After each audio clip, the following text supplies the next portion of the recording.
Hai,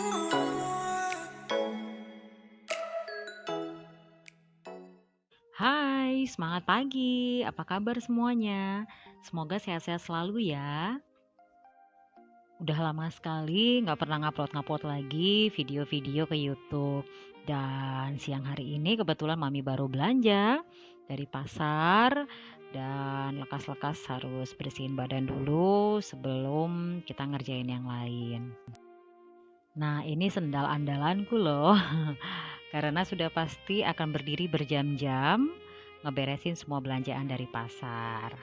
Dan sebelum beres-beresin belanjaan tadi, ngecek-ngecek dulu jemuran yang pastinya udah kering karena udah siang terik begini, pasti semua pakaian yang tadi pagi dicuci sudah pada kering semua. Dan kebiasaan dari dulu, habis dijemur langsung dilipat tanpa harus disetrika lagi. Kebetulan kan selama COVID ini sudah 1 tahun lebih, banyak kan kita pasti di rumah dan kebanyakan juga nyuci juga baju-baju rumah aja, jadi langsung dilipat aja. Dan semua hanger-hanger baju biasanya Mami taruh di lorong yang lebarnya hanya 1 meter ini, sehingga semua hanger-hanger itu tergantung rapi di dalam rumah. Biasanya setelah dilipat disusun di keranjang aja karena belum memiliki lemari. Jadi lemarinya kemarin sempat punya anak-anak ya, tapi karena lupa memikirkan tempat tidur ukurannya berapa, jadi membutuhkan lemari yang berbeda. Akhirnya dijual dan sebelum ingin membeli yang baru lagi, kita harus memikirkan mana sih yang paling cocok perabotan untuk di dalam rumah. Nah, inilah hasil lipatannya. Dan ini adalah hanger tambahan, biasa dipakai untuk ngejemur lap-lap yang biasa kita pakai untuk bersihin dapur dan sebagainya. Dan di dapur ternyata masih ada piring kotor banyak sekali, dan mau nggak mau piring yang tadi sudah dicuci, dikeringkan, kemudian wastafel wajib kosong sebelum ingin membersihkan sayuran maupun ikan. Dan ini adalah storage favorit juga karena bisa diputar 360 derajat, jadi bisa dibuat tempat bumbu sehingga kita juga untuk mencari tinggal diputar aja dengan mudah.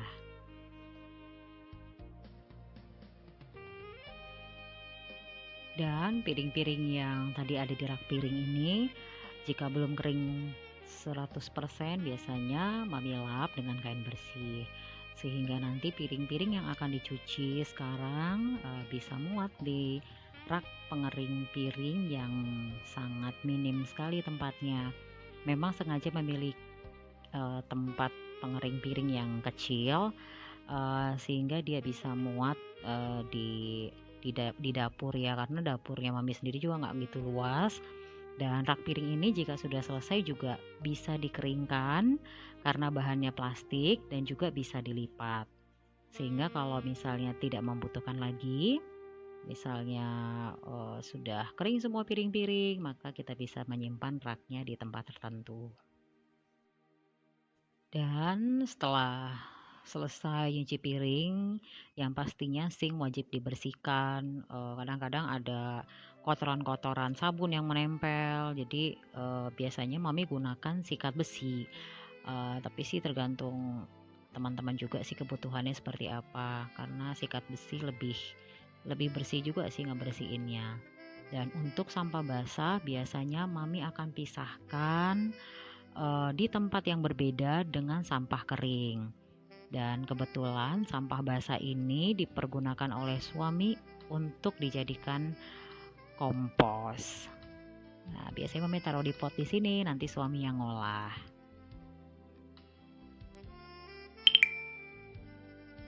Dan tiba saatnya mencuci semua sayuran-sayuran yang tadi dibeli pasar. Dan ini sengaja beli terong yang agak besar, ukurannya 2 buah saja dengan harga Rp3.000. Dan wortel 2 buah 2.000, dicuci bersih juga. Nanti biasanya Mami kupas lalu iris-iris kecil-kecil lalu dimasukin ke dalam freezer. Dan kentang 4 buah yang agak besar-besar harganya Rp8.000. Dan biasanya untuk kentang atau tomat yang sudah ditiriskan tetapi keadaan kulitnya masih basah, biasanya mami suka lap semuanya. Dan tomat harganya 3.000, ada 4 buah. Biasanya mami lebih suka memilih tomat yang tidak terlalu merah sekali agar jangan cepat busuk di dalam kulkas. Dan ketika ditindih juga dia nggak mudah benyok ataupun rusak, dan bahkan sampai berjamur. Kemudian sayuran yang lain mami beli 3 ikat sekaligus, itu harganya lebih murah, jatuhnya jadi 5.000. Dan biasanya batang-batang yang keras itu mami akan buang. Kadang-kadang dulu waktu lagi rajin bikin tanaman organik, biasanya kangkungnya dari pasar itu bagian akarnya nggak dibuang, kita langsung masukin aja ke dalam air biar nanti dia keluar daun-daunnya, sehingga kita juga bisa makan makanan hasil dari tanaman sendiri. Dan untuk mengeringkan sayuran, biasanya mami menggunakan salad spinner seperti ini. Jadi teman-teman atau ibu-ibu juga bisa belinya di marketplace ya, sehingga sayurannya itu benar-benar kering, tiris semua airnya, dan juga itu mengurangi pembusukan di dalam storage yang akan kita taruh di dalam kulkas. Karena belanjaan kali ini itu untuk waktu yang agak lumayan lebih daripada seminggu, jadi sayuran-sayuran ini biasanya bagian bawahnya diletakkan tisu, sehingga mengurangi kelembapan yang terjadi di dalam storage tersebut, jadi bisa diserap oleh tisu. Lalu kemudian tadi beli sayur sawi putih, ini harganya juga murah, tadi satu bongkol besar begitu harganya Rp4.000. Dan biasanya setelah dicuci, mami langsung iris-iris kecil, sehingga nanti ketika kita mau masak itu sangat memudahkan kita untuk langsung langsung diolah. Jadi kita nggak makan waktu yang begitu banyak untuk mengirisnya. Tahu dan tempe ini wajib banget dibeli ketika kita belanja ke pasar. Siapa sih yang nggak suka tahu sama tempe? Karena tahu dengan tempe ini bisa kita bikin untuk macam-macam ya. Kadang kita bikin tahu isi, kadang kita campur dengan ikan teri di sambal, atau kita campur dengan sayur terong. Bisa di-mix dengan sayuran ataupun yang lainnya. Jadi sepertinya menu yang namanya tempe dan tahu ini wajib kita beli. Dan biasanya mami selalu iris menjadi 3 macam, ada tempe yang agak besar ukurannya, ada yang iris kecil-kecil, dan juga ada yang sedang. Ya, tergantung selera juga sih. Lalu kemudian saya biasanya memasukkannya ke dalam freezer agar lebih tahan lama, tidak mudah menguning, dan juga tidak berbau. Dan ayam memang selalu beli sekilo, minimal sekilo dibeli karena untuk jangka waktu yang lebih daripada seminggu. Dan biasanya ayam ini minta dipotong kecil-kecil, nggak terlalu besar, lalu kemudian kulitnya dibuang karena memang sudah menjadi kebiasaan belasan tahun, jadi sudah terbiasa tanpa kulit ayam. Tapi untuk bagian sayap yang agak susah dibuka itu biasanya kulitnya biasanya saya biarin karena dia agak susah sekali dilepas.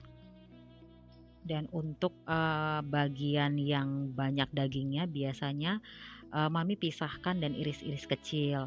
Kadang-kadang suka di-mix kan, pengen bikin bakso kek, atau mungkin bikin sayur sop yang ayamnya diiris-iris kecil, atau misalnya di-mix dengan tumisan sayur. Jadi punya beberapa bagian yang berbeda. Jadi dagingnya ada yang besar-besar, ada yang dipotong dengan kecil-kecil atau seperti dadu gitu.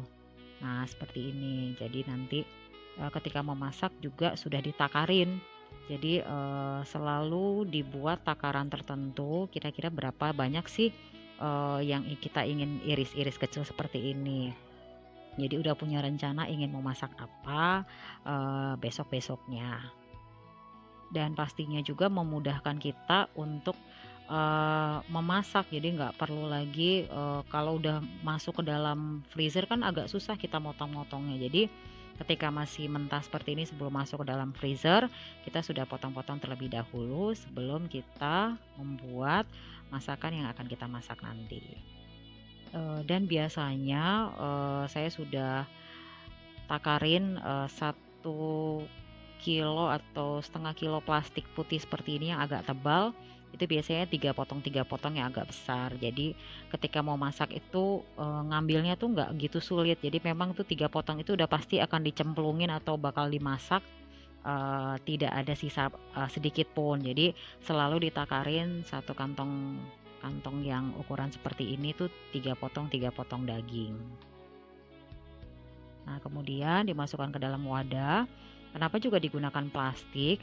Untuk meminimalisir, bau sekitar, kan pasti ayam itu pasti nanti ngeluarin darah ya, warna merah. Jadi kan dia membuat, sekeliling storage itu jadi bau amis. Jadi untuk mengurangi bau amis itu biasanya saya menggunakan plastik. Sehingga, pertama untuk memudahkan kita juga untuk, apa namanya, memasak, selain itu juga mengurangi amis yang akan tinggal di dalam storage atau penyimpanan daging tersebut. Dan ini ikan mujair, saya beli juga hanya 1 kilo, harganya 32.000, dan minta ke abangnya untuk diirisin, seperti ini. Dan setelah dibersihkan selalu memasukkannya ke dalam plastik seperti daging ayam tadi, tetapi bedanya saya hanya memasukkan satu potong ke dalam satu plastik tersebut, sehingga ketika butuh berapa potong tuh mudah sekali untuk digorengnya, nggak lengket sekali gitu kan. Memang beda dengan, ayam tadi, daging ayam tadi. Kenapa nggak disatuin seperti, ayam tadi, karena memang, biasanya kalau saya goreng ayam, biasanya saya suka rebus dulu. Karena kadang-kadang, untuk mengurangi adanya, ketidakmatangan yang, apa ya, nggak merata di semua daging. Jadi biasanya saya rebus dulu baru saya goreng. Jadi kan kalau direbus itu kan nggak akan ada percikan-percikan apa-apa, jadi hanya direbus aja. Paling ketika digoreng pun saya ngegorengnya nggak gitu kering, sehingga nggak dagingnya nggak begitu keras, jadi mudah untuk digigit oleh, gigi kita gitu kan, apalagi anak-anak. Dan ini daun bakung seledri, atau biasanya kalau di Medan itu nyebutnya daun sop. Jadi, biasanya nanti, kadang-kadang kita suka campur pakai nasi goreng, terus atau bikin sop ayam, dan pastinya makanan jauh lebih wangi. Biasanya mami gunting kecil-kecil atau diiris tipis-tipis sesuai dengan keinginan hati, lalu kemudian dimasukkan ke dalam wadah tetapi diletakkannya ke dalam freezer. Kalau kita letakkannya tidak di dalam freezer, biasanya dia cepat basah ataupun dia cepat layu dan juga berbau, yang tidak enak. Jadi untuk mengurangi hal-hal tersebut, lebih baik dimasukkan ke dalam freezer. Ini wadahnya nggak kedap udara sih, tapi karena dia dalam freezer, pastinya dia akan mengeras dengan sempurna. Dan ini sampah-sampah basah yang sudah mami pisahkan, tidak pernah dicampur dengan, sampah-sampah kering, sehingga kita mudah untuk mengolahnya. Untuk sayur-sayuran seperti tadi dibuat kompos, lalu kemudian untuk, daging yang tadi, sisa dari insang ikan ataupun kulit-kulit ayam, kebetulan ada tetangga yang memiliki hewan, seperti dogi, biasanya saya kasih ke dogi-dogi ini, sehingga tidak ada sisa makanan pun yang, terbuang sia-sia. Karena semuanya habis, diolah ataupun dimakan oleh dogi, sehingga rumah kita juga terhindar dari bau amis. Mami lebih suka beli ayam satu papan karena di samping lebih hemat tenaga, lebih hemat waktu kita, dan kita juga nggak perlu bolak-balik ke pasar, kekurangan telur ya kan, karena ini adalah telur yang wajib ada di dalam kulkas dan selalu dibersihkan karena suka ada kotoran-kotoran dari ayam, itu sendiri, sehingga, apapun makanan yang masuk di dalam kulkas itu sudah dalam keadaan bersih. Dan ini dia semua bahan-bahan makanan yang tadi dibeli di pasar siang tadi, semuanya udah bersih, sudah rapi, sudah masuk ke dalam wadah masing-masing. Ada yang dimasukkan nanti ke dalam freezer ataupun bukan di dalam freezer. Jadi semuanya sudah sudah tersusun rapi di tempatnya masing-masing, dan juga pastinya akan memudahkan kita untuk memasak, untuk memudahkan kita untuk mengolah makanan, dan bahkan juga bisa menghemat waktu.